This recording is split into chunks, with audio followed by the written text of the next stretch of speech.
नैतावता बहुतर प्रत्यविज्ञावगतम पदैक्यम अपोढ़ुम शक्यम। कहीं कहीं पर किंचित भेद होने मात्र से ही, है ना, कहीं त्मना बोल दिया, कहीं आत्मना बोल दिया है, ये क्वचित भेद देखने मात्र से ही, कहीं देवाह है, देवासह है, हाँ, इतने मात्र से बहुतर जो प्रतिविज्ञा है उसका अपलाप नहीं कर सकते। अतः वर्णिकत्वम पदेकत्वम नित्यत्व सिद्ध होगा। अन्यथा यदि बात नहीं मानोगे तो सोयम देवदत्त इति प्रतिविज्ञातम देवदत्तैक्यमपि देशादि भेद मात्रेण अपोध्येत। ये नहीं मानोगे, स्वयं देवदत्त इत्यादि क्या है, प्रतिविज्ञात होने पर भी देवदत्त का ऐक्यत्व अपो हो जाए, हट जाएगा। क्यों? देश भेद है, काल भेद है।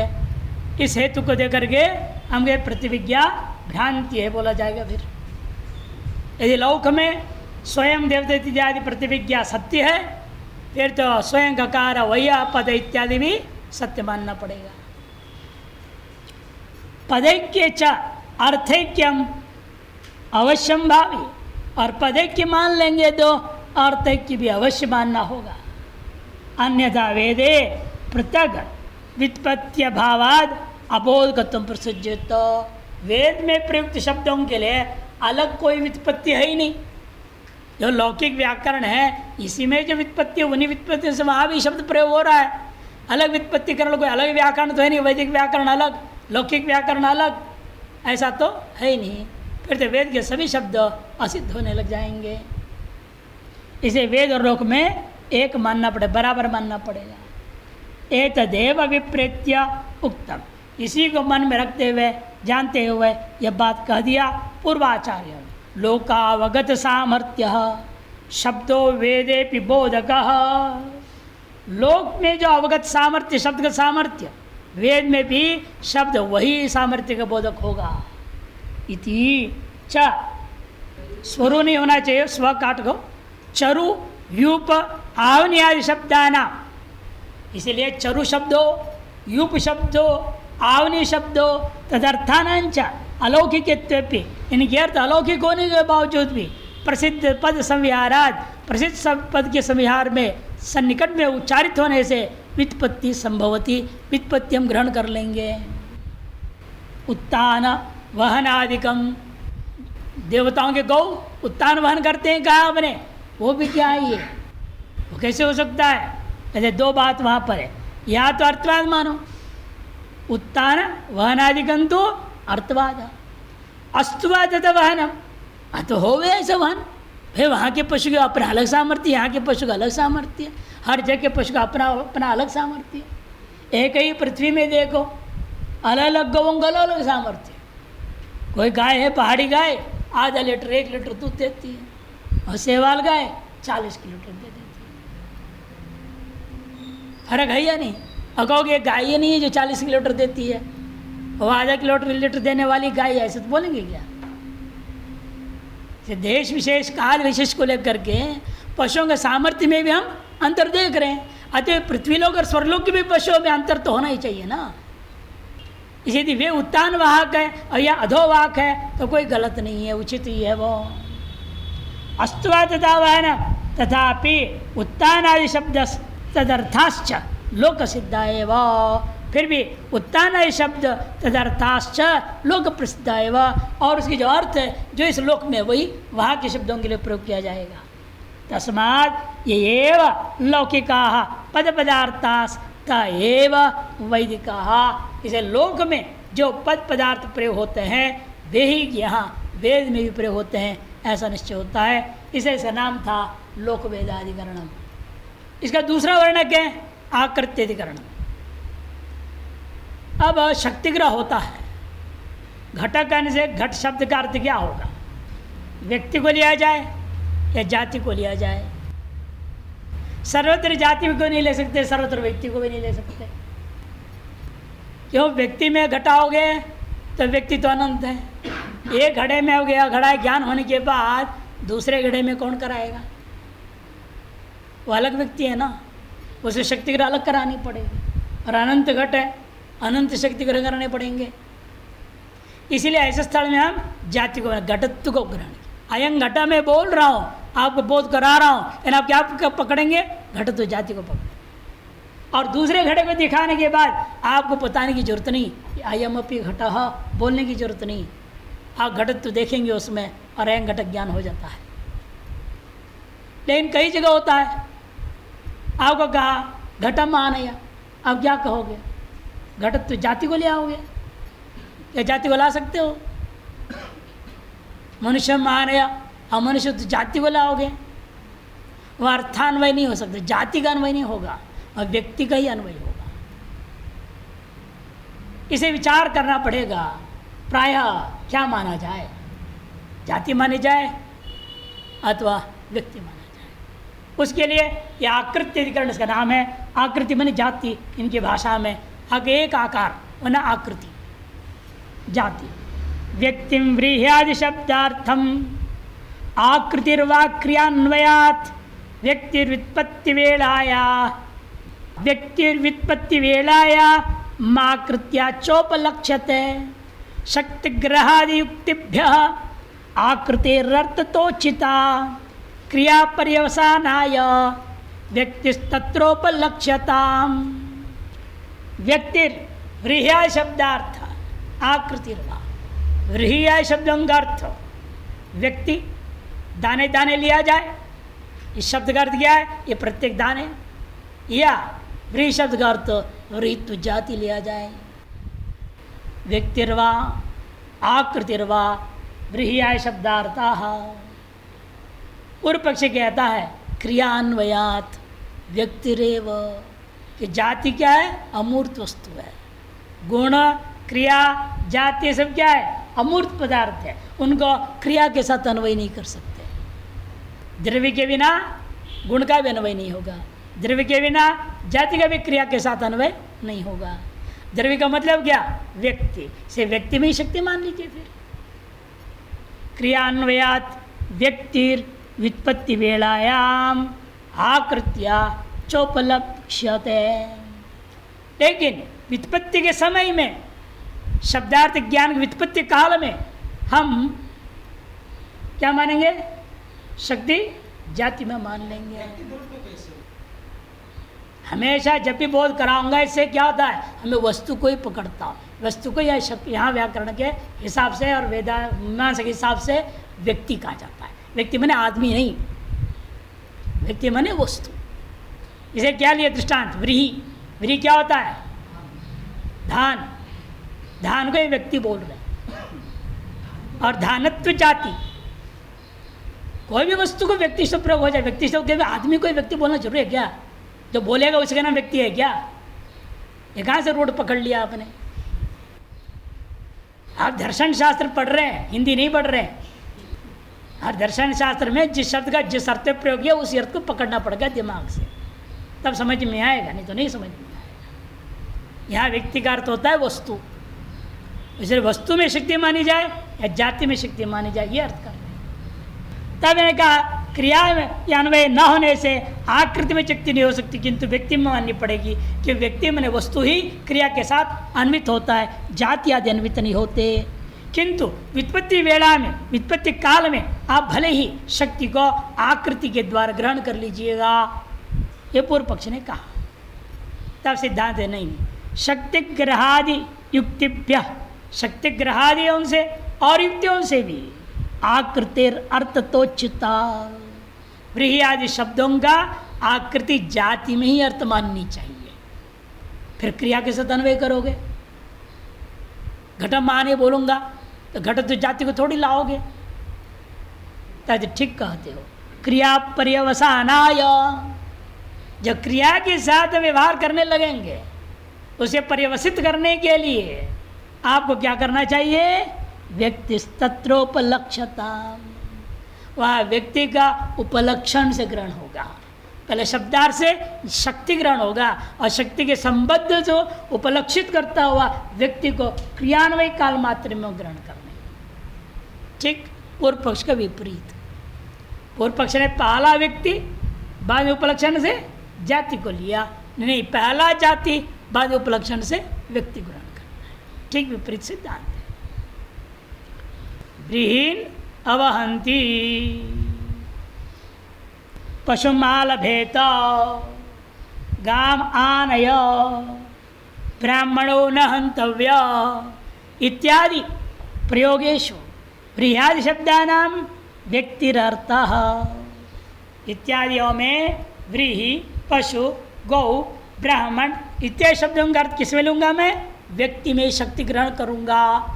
पूर्व पक्षी पहले व्यक्तिरर्थः कुतः आहरणादि क्रियाभिर व्यक्तिर अन्वेतुम शक्यत्वात्। आहरण क्रिया का व्रीहि के साथ अन्वय, व्रीहिगत जाति का वर्णन करोगे, वृत्त जाति को कूटोगे या व्रीहि को कूटोगे? जाति को कूट सकते हैं क्या? नहीं कूट सकते, व्रीहि का ही अन्वय होगा। पशु मालवे तो पशु को काटना है, पशु तो जाति को तो नहीं काटा जा सकता। गाम आनय गौ को लाया जा सकता है, गौ तो जाति को नहीं लाया जा सकता। ब्राह्मणों न हंतव्य, ब्राह्मण के हनन न करें। हनन की संभावना कहाँ है? ब्राह्मण तो जाति में, ये ब्राह्मण व्यक्ति में, व्यक्ति में ही है। इसलिए ऐसे सब स्थलों में क्रियान्वय को ध्यान में रखते हुए लगता है व्यक्ति में ही शक्ति माननी चाहिए। नहीं आकृति अवहंतुम आलब्धुम अपनेतुम व योग्या, कि यह आकृति का अवहनन या उपालभन या आनयन एवं जो है हनन आदि क्रिया नहीं हो सकती है। ननु आनंति व्यभिचाराभ्यांच व्यक्तौ व्युत्पत्ति न संभवती। कहते पे व्यक्ति तो अनंत है, किस किस व्यक्ति में आपको शक्ति ग्रह कराएंगे? जितने को ग्रहण करेगा उतने तो आप समझेंगे, बाकी को नहीं ग्रहण कर पाएंगे आप। और वे विचार भी है। मान लो हम सफ़ेद गाय में आपको ग्रहण करा दिया, और गाय चली गई वहाँ कीचड़ में, बाहर निकल आई, कहेंगे दूसरी कुछ आ रही है पानी से, कहेंगे आप? अरे पहले तो सफ़ेद गाय को बोध कराया था ना, अब तो दूसरी गाय है, तो सफ़ेद है ही नहीं। सिर्फ व्यक्ति में के व्यभिचार भी दिख रहा है। ऐसी स्थिति में हम कैसे व्यक्ति में जाति मान सकते हैं, शक्ति मान सकते हैं? वही समझा रहे आनंत्य और व्यभिचार, इन दो हेतुओं कारण से हम व्यक्ति में शक्ति नहीं मान सकते। न व्यक्तो व्युत्पत्ति संभवती। अनंत है, व्याख्या कर स्वयं, अनंता ही गो व्यक्त है, अतीत अनागत अनागत नाम अनेक देशवर्ती नाम गवाम यत्ताया अनवधारणात्। कि ये अनंत गौ व्यक्तियाँ हैं, बहुत तो नष्ट हो चुके हैं, उनमें कौन शक्ति ग्रह कराएगा? जितने विद्यमान हैं, जो सामने है इतने तो बोल भी सकते हो ना, बाकी और अनागत तो अभी पैदा ही नहीं हुए, उन व्यक्तियों में कैसे शक्ति ग्रह होगा? अतीतानाम अनागतानाम और अनेक देशवर्ती नाम। अतीत बहुत सारे हैं और अनागत बहुत सारे हैं, और अलग अलग देश अलग अलग काल के भी बहुत सारे हैं। बहुवचन है वो, अतीतानाम अनागतानाम अनेक देशवर्ती नाम गवाम, उन सकल गौओं को, इतनी ही गौ इस संसार में ऐसे गिना करके सब में शक्ति ग्रह करा सकते हैं क्या आप? अनागत गोवंश के बारे में पता ही नहीं, उनमें शक्ति ग्रह कैसे कराओगे? जो सामने है उतरे को, वो उधर है पीछे, कौन जाने कितने हैं वहाँ, क्या है कैसा नहीं है। इसलिए उनकी यत्ता का अवधारण ही नहीं कर सकते, अतएव अनंत कह दिया जाता है। किंच, इतना ही नहीं, शुक्ल व्यक्तौ व्युत्पन्नो गो शब्द कृष्ण व्यक्तौ प्रयुज्यमान स्वार्थम व्यभिचरेत। सफ़ेद गाय में आपको बोध करा दिया यह गाय है, बाद में उसी बगल में गाय दूसरी खड़ी थी, काली थी, उसको भी आप घरे गाय ले आओ।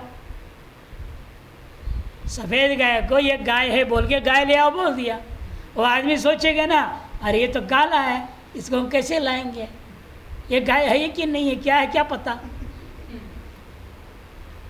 उसको शक्ति ग्रह कौन कराएगा? समस्या एक ही गौशाला में सबको एक एक को कैसे बोध कराते फिरेंगे?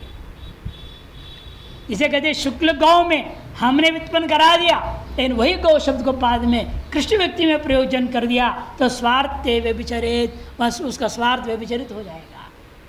तत्र कथम उत्पत्ति रीति चेत, फिर वहाँ उत्पत्ति कैसी होगी? सिर्फ व्यक्ति में शक्ति ग्रह मानना उचित नहीं है। एवं तर्हि व्युत्पत्ति काले सा व्यक्ति आकृत्य उपलक्षिता। तो पूर्व पक्षी कहता है ऐसे करो, व्युत्पत्ति काल में जाति में शक्ति मानो, व्यवहार काल में क्रिया काल में व्यक्ति में शक्ति मान लो। ये दो दो मानने की क्या जरूरत है? इत्यम प्राप्ते ब्रूमः, व्युत्पत्ति काल में हम व्यक्ति में न मान करके व्यक्तिगत आकृति में हम उपलक्षित कर लेंगे। व्यक्तिर आकृत्या उपलक्ष्यताम, व्यक्ति को आकृति से उपलक्षित कर लिया जाएगा। यदि प्राप्ते भ्रूम, ऐसा मत करो। अन्वय व्यतिरेकाभ्याम आकृत है शक्ति ग्रहण निमित्तत्वात् शब्दार्थत्वम तस्य एव उचितम। इसलिए अन्वय व्यतिरेक से आकृति में ही शक्ति ग्रहण करना, ग्रहण निमित्तत्वात् शब्दार्थत्वम, आकृति में ही शक्ति ग्रहण के निमित्त को देखते हुए आकृति को ही शब्दार्थ माननी चाहिए। तस्या एव उचितम, इसलिए शक्ति आकृति के ही अंदर ही मानना उचित है।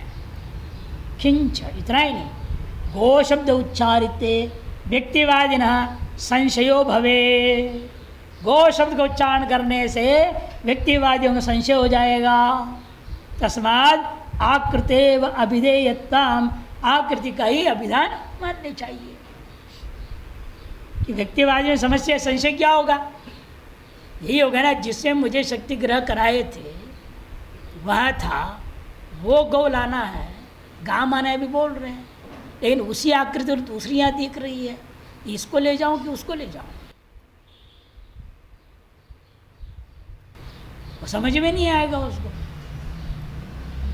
उसको समझाना पड़ेगा, अरे गौशाला में जो उसको वहीं रहने दे, जब बाहर में उसको ले आओ, अलग से बोलना पड़ेगा और वाक्य। और आकृति में जाति पकड़ लेगा तो क्या समझेगा? जो बाहर है उसको अंदर करो, सीधी सी बात, गाँव माने बने, जो बाहर है उसको ठग ले आएगा अंदर। और व्यक्ति में तो बाहर वाले में शक्ति ग्रह कराया नहीं ना, समस्या ये है। बाहर वाले गौ में शक्ति ग्रह कराया ही नहीं है, वो व्यक्ति संशय हो जाएगा किसको लाऊं। इसलिए जाति में मान लेंगे, एक में बोध कराने से ही संसार भर के अतीत अनागत वर्तमान सब में ग्रहण कर लेगा गौ जाति। अच्छा, व्यवहार में कोई दिक्कत नहीं होगा।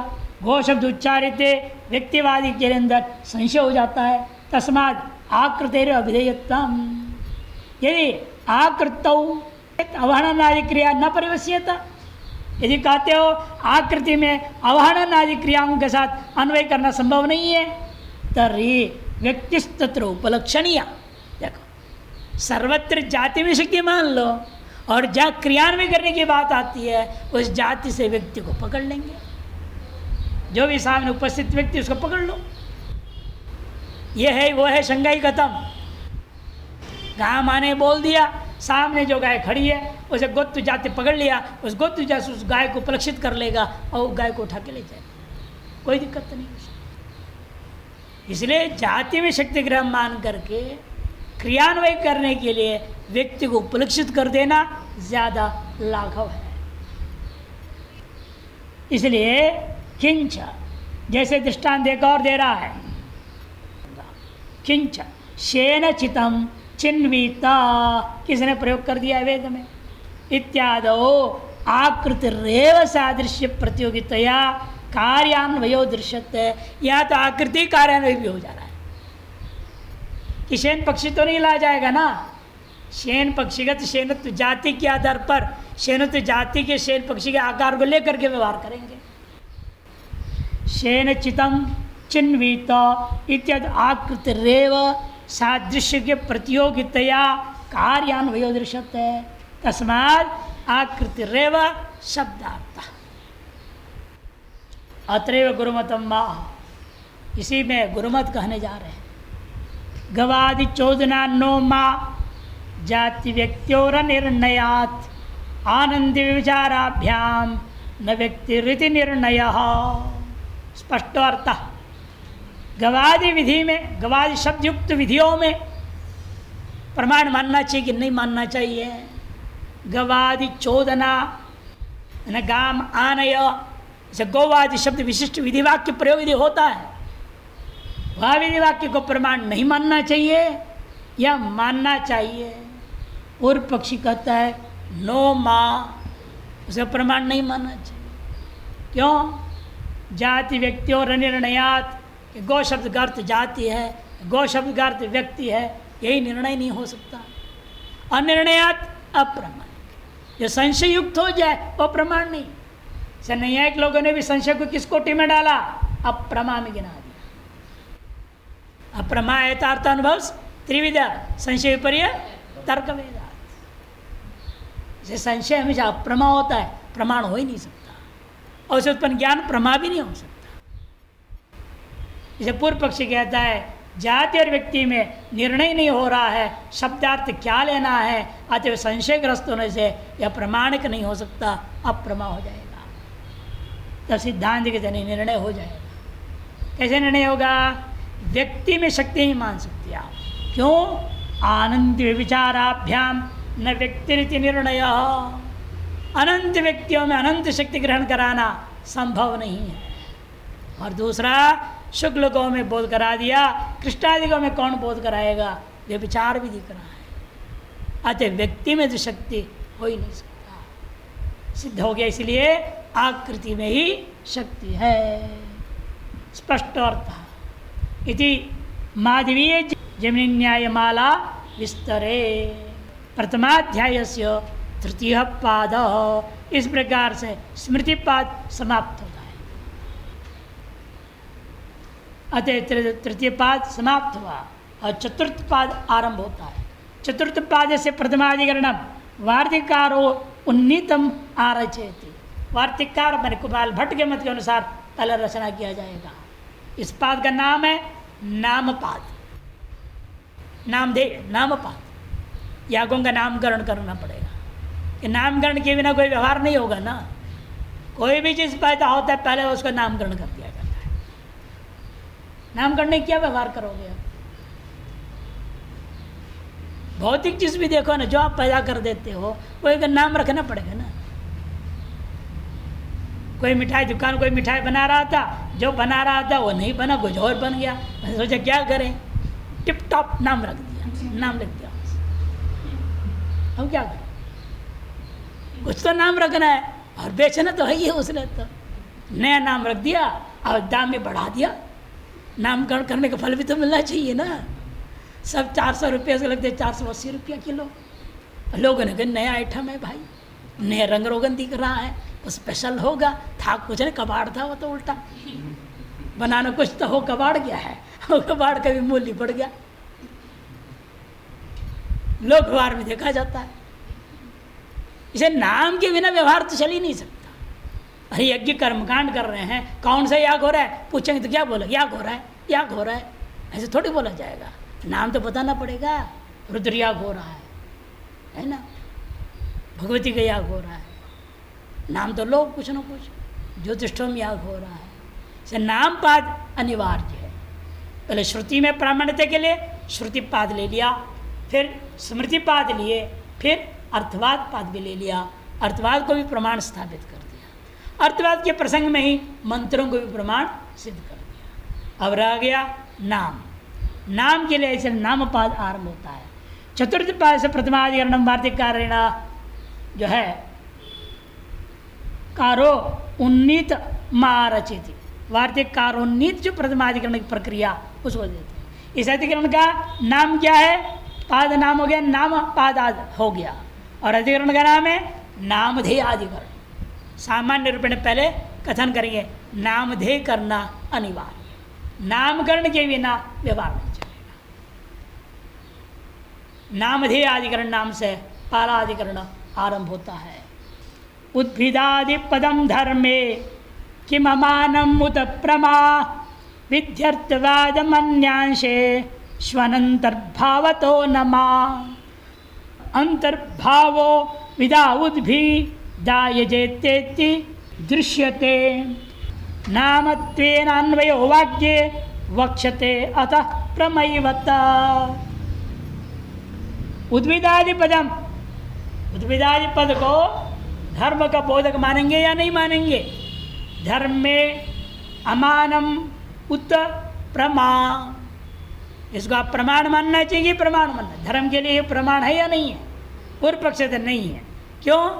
पूर्वोक्त जो प्रमाण जिसको हमने माना था, विधि, अर्थवाद और मंत्र, उनके साथ इसका अन्वय नहीं है। उसके अंश के साथ भी जोड़ नहीं सकते आप। विधि अर्थवाद मंत्रांशेषु अनंतर्भावत, उनके साथ जोड़ नहीं सकते, उनसे अंतर्भाव नहीं कर पा रहे हम, इसे नमा, इसे प्रामाणिक नहीं, व्यर्थ है। वेद में नाम बोधिक जितने भी वाक्य है वो सब अप्रामाणिक है। सिद्धांत नहीं, अंतर्भावो विधौ, हम विधि वाक्य में इसको अंतर्भाव कर देंगे, उसके साथ इसको जोड़ देंगे। जैसे अर्थवाद को जोड़ा, मंत्र को जोड़ा हमने विधि के साथ, इसको भी विधि के साथ ही जोड़ देंगे। अंतर्भाव विद्या विधौ उद्भिदा यजेति दृश्यते। क्यों? उद्भिदा यजेत, विधि दिख रहा है ना साथ में, उद्भिदा शब्द के साथ में संविहार जो यजेत पद क्रियापद है वह उसके साथ उसका अन्वय हो जाएगा। नामत्वेन अन्वयो वाक्ये, उस वाक्यार्थ में उद्भिदा शब्द को नामत्वेन अन्वय करूंगा। अतः प्रमैव तत्, वाक्य में नामत्वेन अन्वय आगे कहूंगा, वक्ष्यते, इसीलिए उसको प्रमा ही समझना चाहिए, अप्रामाणिक वाक्य नहीं है ये। जितने नामधेय वाक्य हैं वो सब अप्रामाणिक नहीं, प्रमाणिक ये सिद्ध हुआ। दृष्टांत देखिए, उद्भिदाय जेत, विश्वजिताय जेत, इत्यम समाम नायते, ऐसे वेद में पठित है। तत्र उद्भिदादि पदम न धर्मे प्रमाणम, यह उद्भिदादि पद जो है धर्म में प्रमाण नहीं मान सकते। कुतः प्रमाणत्वेन अभिमतेषु त्रिषु वेद विभागेषु अनंतर्भावात्, प्रमाणत्वेन पूर्व पादों में निर्णय दिया गया जो तीन भाग है वेद का, कौन से? विधि, अर्थवाद और मंत्र, इनमें अंतर्भाव नहीं हो सकता, अतः अप्रामाणिक है। क्यों नहीं अंतर्भाव हो सकता?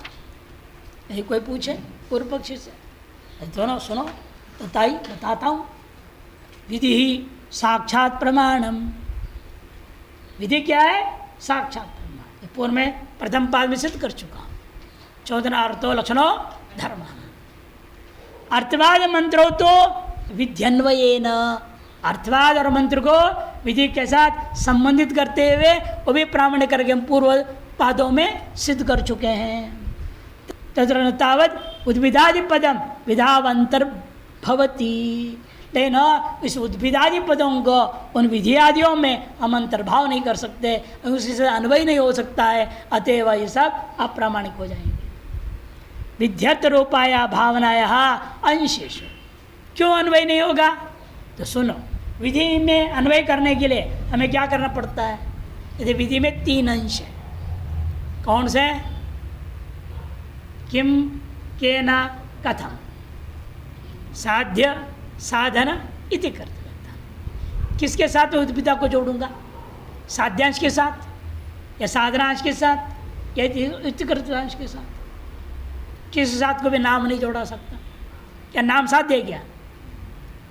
नाम तो साध्य है नहीं। याग के द्वारा नाम पैदा करेंगे हम? याग साध्य नहीं है। नाम जो है याग में साध्य नहीं बन रहा है। न नाम याग का साधन है। याग का साधन तो अन्य चीज़ें, अब दधना जो होती है ना, अष्टाकपालम, ये तो पुरोडास आदि है, वे साधन है। और इति कर्तव्य में अंगों का वर्णन किया आपने, क्या क्या करना, कैसे कैसे करना, कैसे बनाना है, निर्माण करना, सारा वर्णन है। उनमें नाम को कहाँ घुसाऊंगा? वह कहते विध्यंशेषु, विध्यर्थ रूपाया भावनाया अंशेषु। विद्यार्थी क्या है? भावना। और वो क्या है? अंश त्रयोपेता है, उसमें भाव्य, करण, इतिकृता रूपेशु। अंश त्रय कौन है? भाव्य मने साध्य, करण मने साधन, और इति कर्तव्यता। इन 3 अंशों में कस्यापि अवाचकत्वाद, किसी भी अंश का वाचक नाम शब्द नहीं हो सकता। नापि अर्थवादत्वम, फिर अर्थवाद में डाल लो इसको, कहते अर्थवाद भी नहीं डाल सकते हम। क्यों नहीं डाल सकते हो? नामवाचक शब्दों से न स्तुति न निंदा मालूम हो रहा है। स्तुति या निंदा मालूम हो तब ना अर्थवाद कहूँगा। नाम से क्या स्तुति हो रही है, ना नाम से निंदा हो सकती है। इसलिए नाम से या स्तुति निंदा आदि का ज्ञान नहीं हो रहा है। जैसे नापि अर्थवादत्वम स्तुति बुद्धेर अभावात, स्तुति निंदा बुद्धि उत्पन्न नहीं होती उसको सुन करके। नापि मंत्रत्व उत्तम पुरुषादि नाम मंत्रलिंगा नाम अभावात, ये मंत्र के मंत्र कोटि में नामों को नहीं ले सकते कि मंत्र की पहचान क्या है। जो जो मंत्र के पहचान है उनमें से एक भी पहचान यहाँ नहीं है। कौन से पहचान है? उत्तम पुरुषादीयाम मंत्रलिंगा नाम अभावात तथा चुम। यह वाक्य मंत्र वाक्य है, यह वाक्य विधि वाक्य है। इसको पहचानने की एक तरीका है। मंत्र वाक्यों को पहचानने के लिए उस वाक्य में क्या होना चाहिए, उस श्लोक में गिना दिया। उत्तमा मंत्रणास्यंत त्वांतरूपाद्य भावतः मंत्र प्रसिद्ध भावाच्छ मंत्र तैषाम न युज्यत। उत्तम पुरुष होना चाहिए वाक्य में, अथवा आमंत्रण हो, असी यह पदांत में हो, अथवा त्वांत हो, त्वा पदांत हो, इत्यादि रूपाद्य भावात, इत्यादि मंत्र की पहचान का स्वरूप है वो वहाँ नहीं है। उत्तम पुरुष, आमंत्रण, असी पदांत, त्वा पदांत इत्यादियों को ही हम मंत्र मानते हैं।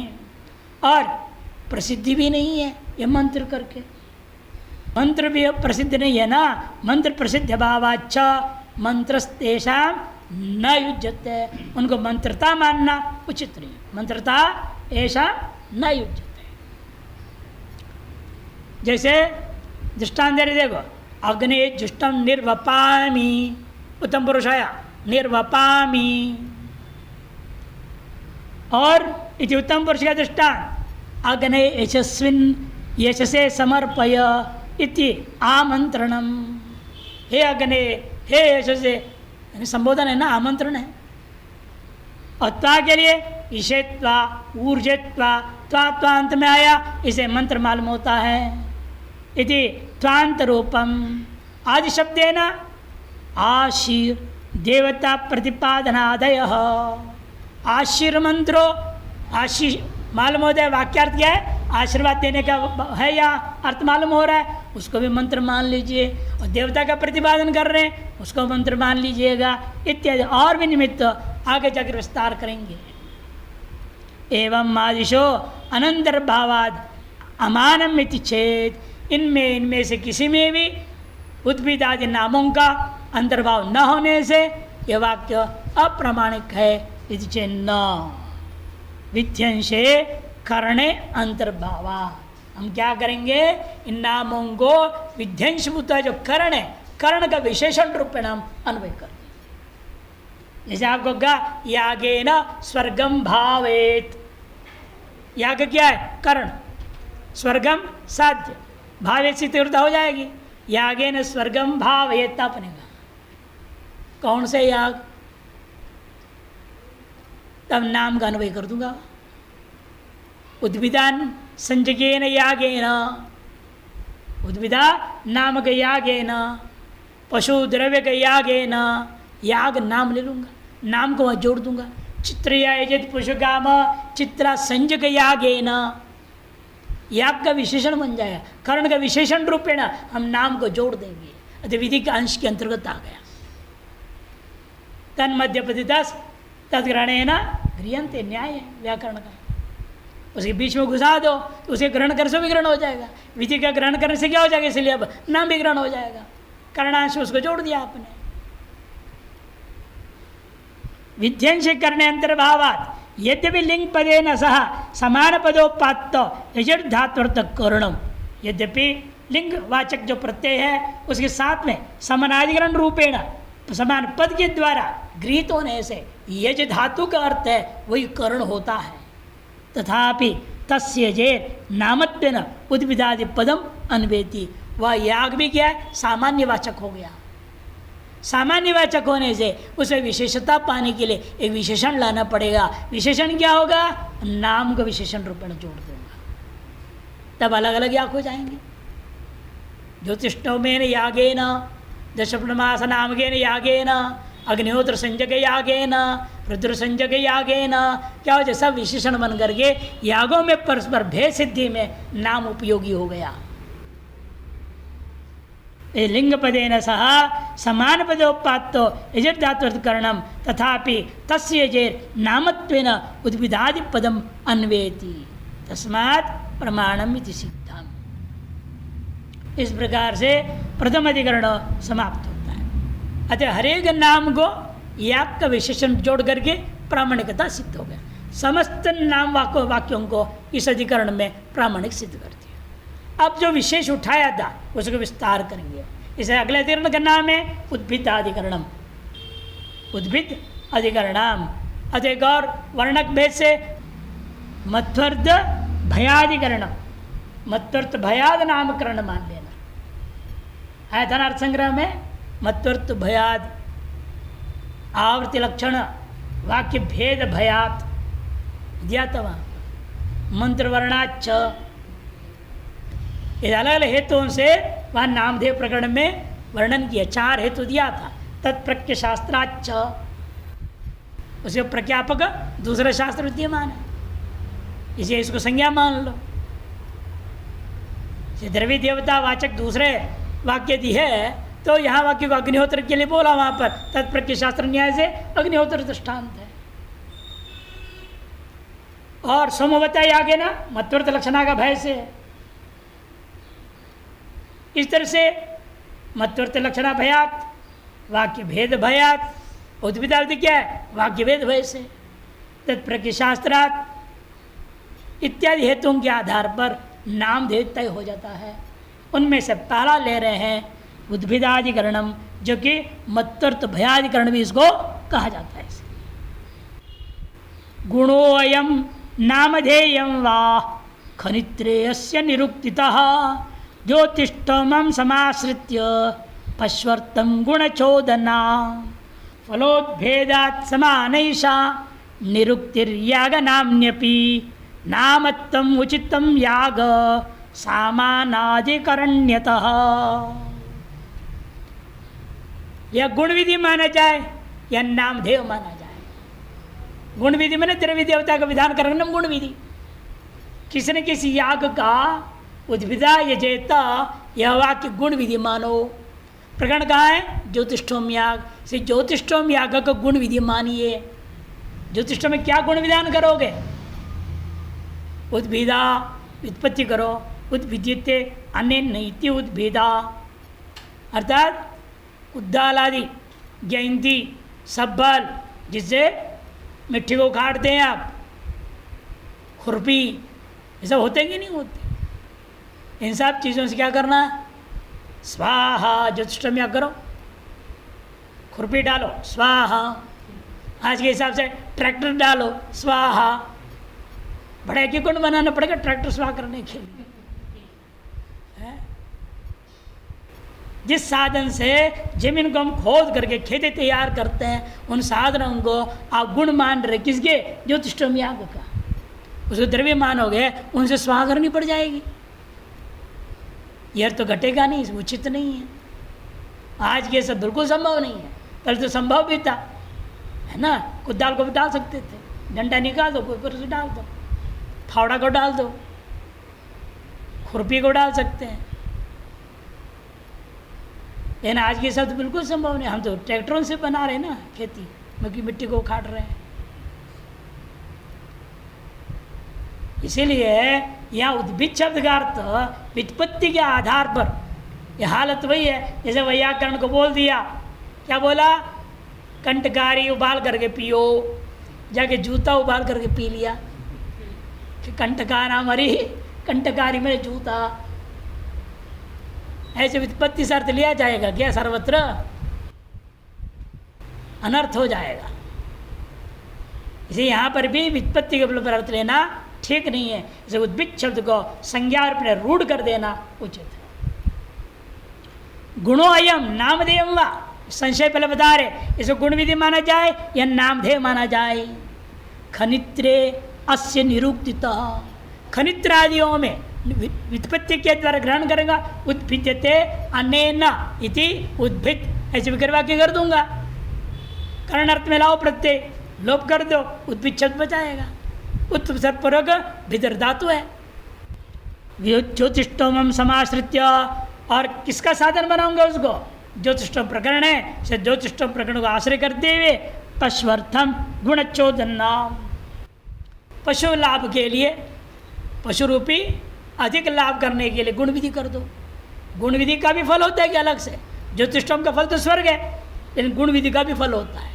जैसे दधना इंद्रिय कामस जुयात में, इंद्रिय काम हो तो दही सेवन कर दो। दधना ज्योति पहले से ही था, गुण विधि का भी फल बताया ना। इसी का और दृष्टांत है, गो दोहने ना, गो दोहन पात्र से जल का आनयन करो। अन्य पात्रों से आनयन करना प्राप्त था, इन गोदोहन पर से लाएंगे क्या होगा? अन्य प्रयोजन बता दिया, फल बता दिया। इससे यहाँ पर भी गुण विधि का भी अलग फल रहेगा और प्रधान विधि का अपना अलग फल अपना है, ये वो अलग देगा, स्वर्ग फल दे देगा। इसे पश्वर्थ गुण चोदना ऐसे पूर्व पक्ष ने तब सिद्धा नहीं। फलोत्भेदा समानैषा, व्युत्पत्ति तो उद्भिद्यते अनेन, किम उद्भिद्यते? न तो पृथ्व्यादिकम किंतु फलम, किम फलम? स्वर्गादिकम में उद्भिद्यते अनेन, ऐसा विग्रह वाक्य कर दूंगा। स्वर्गादि फल को, पशुआदि फल को जिसके द्वारा उद्भेदन करके प्राप्त कर दी जाए, उसका नाम, उस याग का नाम उद्भिद हो जाएगा। व्युत्पत्ति समान है, लेकिन खोदने का उद्दाल आदि अर्थ में तुम जबरदस्ती ले जाना चाह रहे लोक के अनुसार, ये तो उचित नहीं। ये तुम वैयाकरणों के जैसे काम करो, कंटकारी का जूता उबाल के पियो, ये तो गलत काम है। ऐसे व्युत्पत्ति मत किया करो। व्युत्पत्ति करना ही है तो लक्ष्यानुरोधन सही व्युत्पत्ति करो ना, फल प्रकटाओ उसको। जैसे फलोद्भेदात समानेशा निरुक्तिर याग नाम्यपि, याग का नाम रूपेण स्वीकार कर लो और वही व्युत्पत्ति से फलोत्पादिका रूपेण हम घटा सकते हैं। नामत्वम उचितम याग सामानाधिकरण्यतः, याग के साथ सामानाधिकरण अन्वय करता हुआ नामत्व व्यवहार करना इसमें उचित है। उद्भिद संजकेन यागेन पशुम भावयेत, ये भी अन्वय हो जाएगा।